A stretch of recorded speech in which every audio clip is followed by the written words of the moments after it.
We have ended now the harvest about 10 days ago. This year, 2017, was marked by the worst early frost that we had nearly in 15 years, from 19th to 20th of April. Most of the vines in the area were damaged, from 20 to sometimes 60-80%. Fortunately, this was the only very negative event of this vintage 2017. Anything that came after that was absolutely idyllic. Rainfall was absolutely perfect, 70 millimeters every month after month, and the climate was absolutely perfect. The vines started to grow quite early, and as the summer was quite idyllic and warm, we started the harvest about the 11th of September, which is again very, very early under excellent conditions. The few weeks before harvest were perfect, really dry, so the grapes were in idyllic conditions. Harvest was also perfect. In 4 weeks we had maybe 1 day of rain. We had to stop a little bit, but this was really not a problem. And so we brought in the grapes in good conditions. The grapes were looking absolutely terrific. Half the crop brought incredible depths of concentration in the wines, and after the end of the fermentation, we can already notice now in the wines in the cellar that the wines really look like the grapes looked like, which means a great depth of flavor, incredible precision due to the perfect condition of ripening. And probably these wines will look like the great vintage of the 40s, 47, 49, 59, with incredible depth and fantastic aging capacity.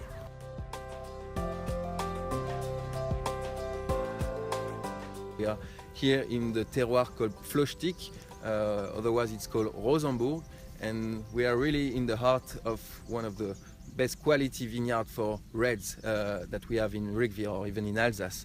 And it's quite a special vineyard. As you can see behind me, we have a few rows, 4 rows with red leaves, so that's quite special to see. It's one of the only spots that have red leaves all over Rigvier or even in Alsace, so that's quite special. And the wine coming from this vineyard is also quite special. This year we try to pick them quite early in the season, so that was picked around the 4th of September, which is quite early in the season.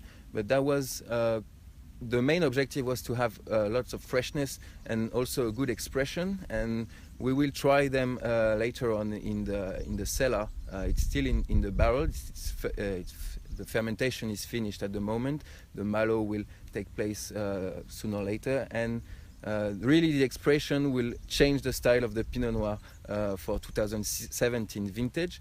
The expression is all about red cherries, kirsch and strawberries and raspberries as well. Really, really expressive and generous in style, so let's try it now.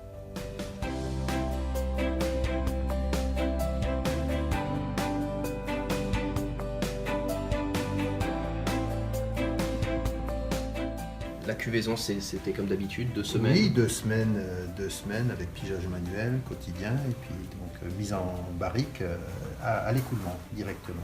Et donc la particularité cette année, c'est que ces barriques-là, c'est la vendange entière, donc la parcelle qu'on a décidé de macérer en vendange entière. Pour la première fois, on a fait le test, et donc il y a eu une partie, j'imagine, faite en macération carbonique. Légère toujours avec un pigeage régulier, donc 2 fois par jour, matin et soir, très léger, mais disons qu'il a déjà une belle couleur et l'expression. Ouais, l'expression est déjà presque vineuse. This is the Pinot Gris Sporen 2017, and that was picked quite ripe, more than 14.5 potential alcohol, and we are doing the fermentation and the batonnage after fermentation in the barrel. So it's, as you can see, it's still bubbling, so it's probably around 1 or 2 Beaumets left to be fermented. So that will be a bottle at the end of August and probably released on market in about 5, 6, 7 years. So that's definitely the kind of variety of Pinot Gris that can age really, really well. For example, in the family collection that we have in the family cellar. The oldest wines that we still have today are almost all coming from the Pinot Gris variety. So all the 1853, 1865 vintages are all coming from the Pinot Gris that used to be called Tokay at that time.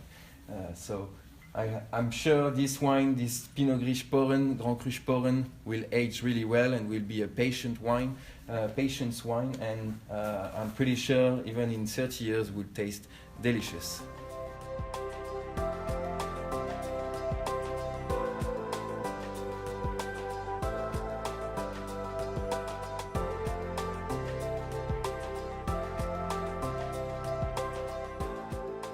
Donc on est là devant le fût du Schelammer, notre parcelle préférée du Chenambourg. Voilà, les vins sont évidemment encore en fermentation, hein, on est au milieu de l'automne. Marc-Henri, tu peux nous en dire un petit peu plus sur les conditions de vendange de la parcelle? Eh bien, écoute, ça a été de mémoire récolté le 28 septembre avec un bel équilibre. Je crois qu'on était un peu plus au-dessus de 13 de potentiel. Donc c'est excellent pour ce qu'on veut. On souhaite obtenir un vin sec au final. Donc là, il est à 2 tiers de fermentation. Il doit rester 5-6 baumés. Et donc là, il reste encore pas mal de jus à fermenter. Mais on a déjà des beaux prémices de ce que ce sera le millésime 2017. C'est bien le vin a l'air enfin, c'est chardu, c'est généreux, quoi. C'est des beaux 2017. C'est un peu le millésime qu'on attendait au vu des conditions météo. Ouais, et surtout des raisins dans des conditions parfaites, hein, des raisins récoltés dans des conditions parfaites, une belle journée ensoleillée, et puis encore une fois des tout petits rendements, hein, des demi-rendements. Hein, donc évidemment le vin est forcément très concentré, très riche, très ample. En plus on fête cette année les 10 ans de culture biologique sur les meilleures parcelles, à savoir le Schelammer et le Chenambourg derrière qui a aussi... Et c'est le 10e millésime du parcellaire, c'est un double anniversaire. Ouais.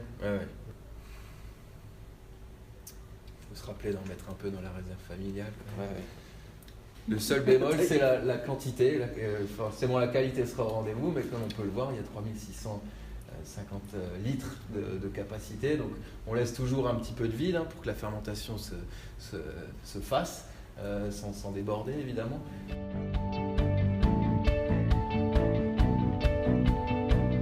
So we're here in front of one of our great successes of 2017, a Pinot Gris vendange tardive, harvested almost 18 potential degrees of alcohol, making a wine that is very extracted, very outgoing, very powerful. We expect very good balance on it, which is quite typical from the Sporen. We also have on the vineyard harvested a Gewürztraminer vendange tardive. And even the dry styles of Gewürztraminer on the vineyard, well, they're typical of that vineyard site. You know, very extracted wines. The skins were very thick, so the wines are have a very good aromatic structure, and we're expecting some very good life expectancy on those.